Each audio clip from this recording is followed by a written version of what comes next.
ఇంకా ఈ రోజు అఖండ సినిమాకి కూడా వెళ్తాం, అది తప్పే. అది తప్పదు. మాకే సినిమాకి వెళ్ళింది వెళ్ళకూడదు. వెళ్తున్నారు అఖండ సినిమాకి సెకండ్ ఈరోజు షోకి వెళ్తున్నాం. సెకండ్ షోకి. వెళ్తున్నాం సెకండ్ షోకి. వీలైతే అది ఒక కేసు కట్టేసి అరెస్ట్ చేస్తే బెటర్. ఏంటి మరి మీ మరి ప్రత్యర్థి టూ పార్టీ మచ్ గా కదా? లేదండి. బర్త్డే పార్టీ, ఈవినింగ్ పార్టీ చేసుకున్న తర్వాత ఫ్రెండ్స్ అందరూ అఖండ సినిమాకి వెళ్తున్నాం. ఓకే, ఏంటన్నారు టూ మచ్ గా లేదా అంటున్నారు ఏంటి మాధురి గారు? అంటే ఇది అరెస్ట్లు ఇవన్నీ అంటే టూ మచ్ గా అనిపించట్లేదు. నేను ఆడపిల్లనే కదా, ఎందుకు అనవసరంగా ఫేక్ న్యూస్ స్ప్రెడ్ చేసి అనవసరంగా ఇంట్లో పిల్లలు చూస్తారు, ఇంట్లో అమ్మా నాన్నలు చూస్తారు, ప్రతి ఒక్కరు చూస్తారు కదా మీడియా ఛానల్. కట్టుకొని ఏంటి అరెస్ట్లు చేసి అంత ఏం జరిగిందని. ఇప్పుడు అరెస్ట్ అయితే నేను ఇంట్లో ఎందుకు ఉంటాను? పోలీస్ స్టేషన్ లో కదా ఉండాలి, ఎఫ్ఐఆర్ కదా నా మీద పడాలి. అవన్నీ తీసి అప్పుడు మాట్లాడమనండి. ఎందుకు ఒత్తిన అనవసరంగా అరెస్ట్లని న్యూస్లని. ఊరికే నాకు అసలు అయితే ఏం అర్థం కావట్లేదు. ప్రపంచంలో సమస్యలు లేనట్టు మొత్తం నా మాదిరి చుట్టే తిరుగుతున్నట్టు. ఓకే, అరెస్ట్ కాలేదు, క్లారిటీ ఇచ్చాం. మార్నింగ్ కూడా అదే చెప్పాను, అరెస్ట్ అనే కాదు, మీ బర్త్డే కాదు, పార్దు అనే వ్యక్తి ఇచ్చిన పార్టీకి మీరు వెళ్ళారు అని. సో ఈరోజు మీ బర్త్డే కావడం, నేను మీరు అక్కడ ఉండడం, ఇవన్నీ కలిసి వచ్చేసినాయి మీకు బాగా, ఇలాంటి వార్త రావటానికి. కలిసి నాకు రావట్లేదు, మీడియా వాళ్ళు కొంతమంది కలిసి వస్తున్నట్టుంది. ఓకే, ఏంటి మీరు బాలకృష్ణ సినిమాకి వెళ్తున్నారు మీ ప్రత్యర్థి పార్టీగా? నో సార్ నేను ఫస్ట్ ఎన్టీఆర్ ఫ్యాన్, పెద్ద ఎన్టీఆర్.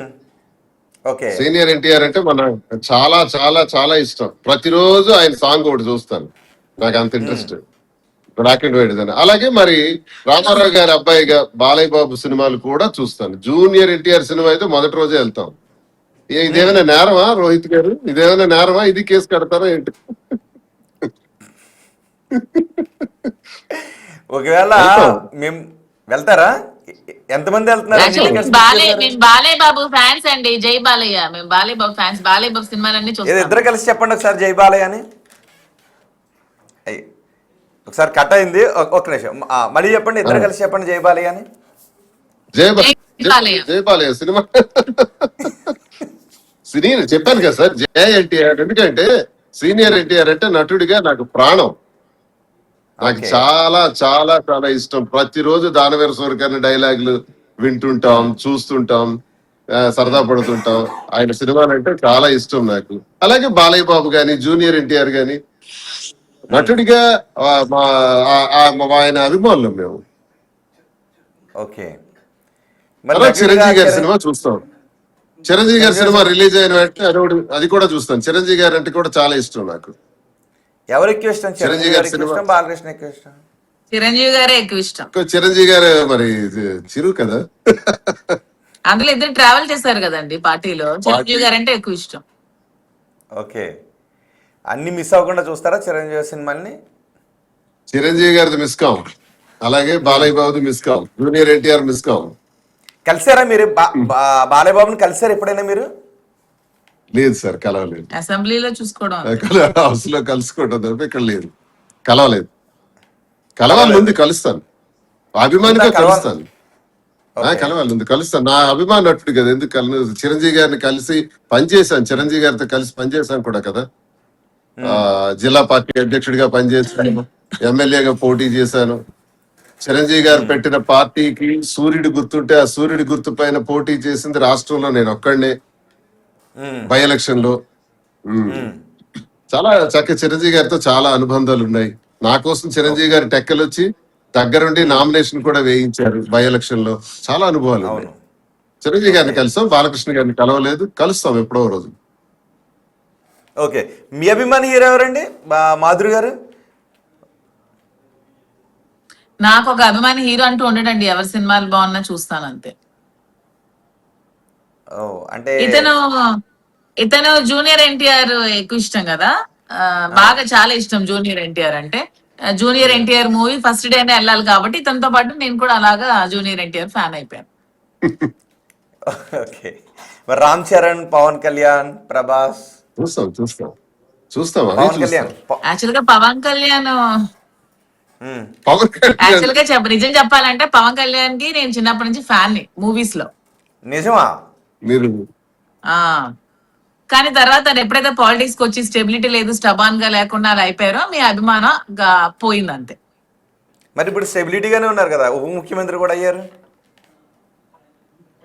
ఎందుకు కూటమి కలిసిపోయారు కదా, ఇండిపెండెంట్ గా ఉండాలి కదా. నాకు ఇండిపెండెంట్ గా ఉండి పోటీ చేసి ఉంటే అభిమానం అలాగే ఉండేదేమో.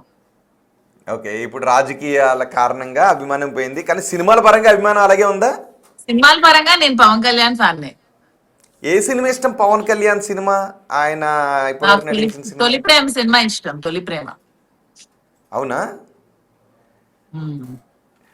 ఓకే, తొలి ప్రేమ సినిమా నాటికి మీకు దువ్వాడ శ్రీనివాస్ గారి పరిచయం ఉంది అసలు ఏ కోసానైనా? లేదు. మా పరిచయం 4-5 years కదా సార్. ఓకే, అప్పుడు ఆ ఏరియాలో కూడా ఏ విధమైన పరిచయం లేదు. లేదు. ఓకే, ఏ సాంగ్ ఇష్టం మీకు తొలి ప్రేమలో? ఎందుకంటే అది మంచి మ్యూజికల్ హిట్ కూడా, మంచి లవ్ స్టోరీ, కుర్రాళ్ళందరూ అన్ని సాంగ్స్ ఇష్టమే నాకు. ఆ సినిమా అంతా ఇష్టమే. సినిమా చాలా సార్లు చూసాను, అన్ని పాటలు ఇష్టమే, సినిమా అంతా ఇష్టం. పవన్ కళ్యాణ్ ఒక సాంగ్ పాడతారా మాధురి గారు ప్లీజ్? ఎందుకు రోహిత్ గారు మీరు ఇప్పుడు పోలీసులు మీ అరెస్ట్ అని బర్త్డే చెప్పి మళ్ళీ అండి, అక్కడికి మీ బర్త్డే అండి, మీరు చాలా హ్యాపీగా ఉన్నారు. మీరు పవన్ కళ్యాణ్ అభిమాని అని తెలిసిన తర్వాత పవన్ కళ్యాణ్ అభిమానులు కూడా చాలా హ్యాపీ ఫీల్ అవుతారు. ఈ బాలకృష్ణ సినిమాకి వెళ్తున్నా, బాలయ్య బాబు సినిమాకి అక్కడ టూకనే మీరు అన్నారు. వాళ్ళు పవన్ కళ్యాణ్ శ్రీనివాస్ అభిమానులను గారు తిట్టుకున్నా తిట్టుకోకపోయినా నన్ను ఏమన్నా, నేను ఒకప్పుడు కాలేజ్ డేస్ లో చిన్నప్పటి నుంచి పవన్ కళ్యాణ్ అభిమాని. పవన్ కళ్యాణ్ అంటే చాలా ఇష్టం. తను రాజకీయంగా వచ్చినప్పుడు కూడా చాలా నేను చాలా ఆనందించాను, చాలా ఇష్టపడ్డాను. నాకు జనసేనలో కూడా అప్పుడు పిలిచారు, వెళ్దాం అనుకున్నాను.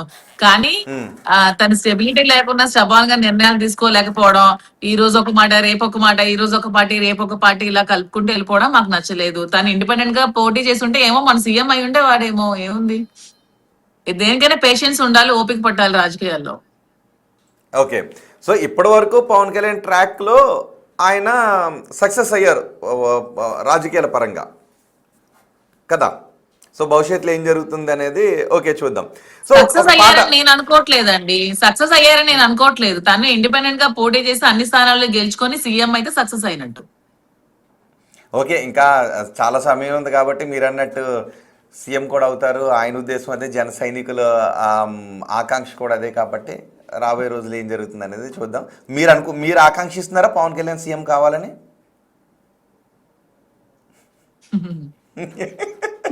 వివాదం క్వశ్చన్ అంటారు. ఓకే, సరే, సండే రోజు కాబట్టి ఏదండి, మేము ఇప్పుడు ఇండిపెండెంట్. మా రాజా ఇప్పుడు ఇండిపెండెంట్ క్యాండిడేట్ అండి.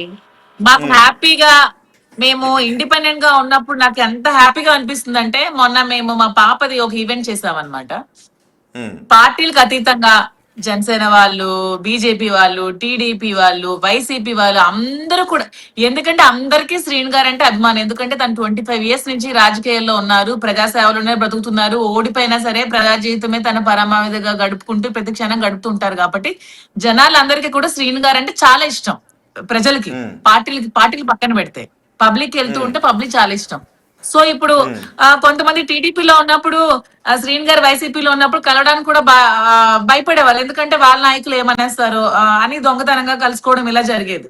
సో ఇప్పుడు ఇండిపెండెంట్ గా ఉన్నప్పుడు ఏమంటే ప్రజలందరూ కూడా పార్టీలకు అతీతంగా వచ్చేస్తున్నారు, సపోర్ట్ చేస్తున్నారు. మీరు నిలబడండి, మీకు అందరూ మేము సపోర్ట్ గా ఉంటామని చెప్తున్నారు. సో ఇండిపెండెంట్ గా చాలా హ్యాపీగా అనిపిస్తుంది మాకైతే. సో నెక్స్ట్ రాజకీయ అడుగులు ఎలా ఉంటాయి శ్రీనివాస్ గారు? ఇండిపెండెంట్ గా పోటీ చేస్తారు. మళ్ళీ ఏ పార్టీలో? ఎందుకంటే నన్ను దువ్వాడ శ్రీనివాస్ కి ఓట్లు లేవు, దువ్వాడ శ్రీనివాస్ కి చాలా చెడ్డ పేరు ఉంది, దువ్వాడ శ్రీనివాస్ ను పార్టీలో ఉంచకండి, పార్టీని సస్పెండ్ చేయండి అని మా జిల్లాలో ధర్మాన ప్రసాద్, కృష్ణదాస్ చాలా కష్టపడి నా వ్యక్తిగత కారణాన్ని పెట్టి సస్పెండ్ చేయించారు. ఇప్పుడు సస్పెండ్ చేసినప్పుడు దువ్వాడ శ్రీనివాస్ పవర్ ఏంటో చూపించాలి కదా, దువ్వాడ శ్రీనివాస్ ఓట్ బ్యాంక్ ఏంటో చూపించాలి కదా. రాజకీయాల్లో శ్రీకాకుళం జిల్లాలో దువ్వాడ శ్రీనివాస్ పాత్ర ఎటువంటిది, ఎంత ప్రభావాన్ని చూపెడుతుంది, వాళ్ళ నిర్ణయం ప్రకారం వాళ్ళ సజెషన్ వల్లే నాకు సస్పెన్షన్ జరిగింది. కాబట్టి నేను ఖచ్చితంగా ధర్మాన ప్రసాద్, కృష్ణదాస్, అలాగే టెక్కలి, పలాస ఈ 4 నియోజకవర్గాల్లో నా శక్తి ఏంటో రానున్న ఎన్నికల్లో చూపెడతాను. ఓట్ బ్యాంక్ లేదని కదా నన్ను సస్పెండ్ చేశారు. మళ్ళీ వైసీపీలోకి వెళ్ళే ప్రయత్నం అయితే చేయరు. వైసీపీలోకి వెళ్లే ప్రయత్నం అంటే సస్పెండ్ చేశారు, ఇంతవరకు నాతో ఎవరు మాట్లాడలేదు. మళ్ళీ నాకు కనీసం ఎందుకు సస్పెండ్ చేస్తున్నావు కూడా చెప్పలేదు, రీజన్ లేదు, కనీసం ఒక నోటీస్ ఇవ్వలేదు, నా రిప్లై తీసుకోలేదు, ఏమీ లేవు. చేశారు, సస్పెండ్ చేశారు. మరి పార్టీ డెసిషన్ ఏం చేస్తారు అన్నది నాకు తెలియదు. నేనైతే పార్టీ సస్పెండ్ చేసినంత మాత్రాన ధర్మాన ప్రసాద్ కృష్ణదాస్ చెబితే సస్పెండ్ చేసేస్తే, మరి ధర్మాన ప్రసాద్ కృష్ణదాస్ చరిత్రలు కూడా నా దగ్గర చాలా ఉన్నాయి. ధర్మాన ప్రసాద్ వ్యక్తిగత జీవితం ఉంది, ఎంత అవినీతి పరుడో ఉంది, ఎంత భూ కబ్జాలు చేశాడు అన్నది ఉంది, ఎంత టెక్కల్లో కోట్లాది రూపాయలు ఎలా దోపిడీ చేశాడు అన్నది ఉంది, ఆయన వ్యక్తిగత జీవితం ఉంది, కృష్ణదాస్ తాలూకా వ్యక్తిగత జీవితం ఉంది. మరి వాళ్ళని సస్పెండ్ చేయాలి కదా, వాళ్ళని ఎందుకు పార్టీలో ఉంచాలి? ఏంటి వాళ్ళ వ్యక్తిగత జీవితం ఏంటి? వ్యక్తిగత జీవితం ఏదైతే నేను పర్సనల్ జీవితం నాది కారణంగా చూపించి ఈ రోజు నన్ను సస్పెండ్ చేయించాను. అలాంటి కృష్ణదాస్ కింద ఉన్నాయి, ధర్మాన ప్రసాద్ కింద ఉన్నాయి. లేదు, సమయం వచ్చినప్పుడు చెప్తామంటారు. వాళ్ళ జీవితాల్లో కూడా ఉన్నాయని చెప్తున్నారు. వాళ్ళ జీవితాల్లో కూడా మా వ్యక్తిగత జీవితం ఏదైతే కారణం చూపించి సస్పెండ్ చేయించారో కృష్ణదాస్ కి ఇన్నున్నాయి, అలాగే ధర్మాన ప్రసాద్ కి ఇన్నున్నాయి. అవన్నీ కూడా తీస్తా. అవన్నీ అదే కదా నా ఫైట్. రేపు నన్ను సస్పెండ్ చేయించారు కదా సార్, కారణం వ్యక్తిగత కారణం అవినీతి కాదు, భూ కబ్జా కాదు, లేకపోతే అధికార దుర్వినియోగం కాదు, దోపిడీలు కాదు. వాళ్ళు ఇసుక దోపిడీ చేశారు, నదులన్నీ కూడా ఇసుకనంతా కూడా ఆక్రమించేశారు, భూ కబ్జాలు చేశారు, వాళ్ళకి స్త్రీలతో అక్రమ సంబంధాలు ఉన్నాయి. ఇవన్నీ తీస్తా, ఇవన్నీ ఎన్నికల్లో పెడతాను. కరెక్ట్ గా పోలింగ్ జరుగుతున్న సమయంలో ఇద్దరు అన్నదమ్ముల తాలూకా రహస్యాలన్నీ బయట పెడతాను. అచ్చెన్నాయుడుతో రామ్మోహన్ నాయుడుతో వాళ్ళకున్న సంబంధాలు కూడా బయట పెడతాను. వాళ్ళు కేడీ బ్రదర్స్ అని నేను అంటాను వాళ్ళకి ఎప్పుడూను. కేడీ బ్రదర్స్ అంటే కింజరాపు ధర్మాన బ్రదర్స్, ఇద్దరు కలిపి జిల్లాను నాశనం చేస్తారు. వాళ్ళు వైసీపీని కూడా నాశనం చేస్తారు. జిల్లాలో వైసీపీని కనబడకుండా చేస్తాడు ధర్మాన ప్రసాద్ కృష్ణదాస్.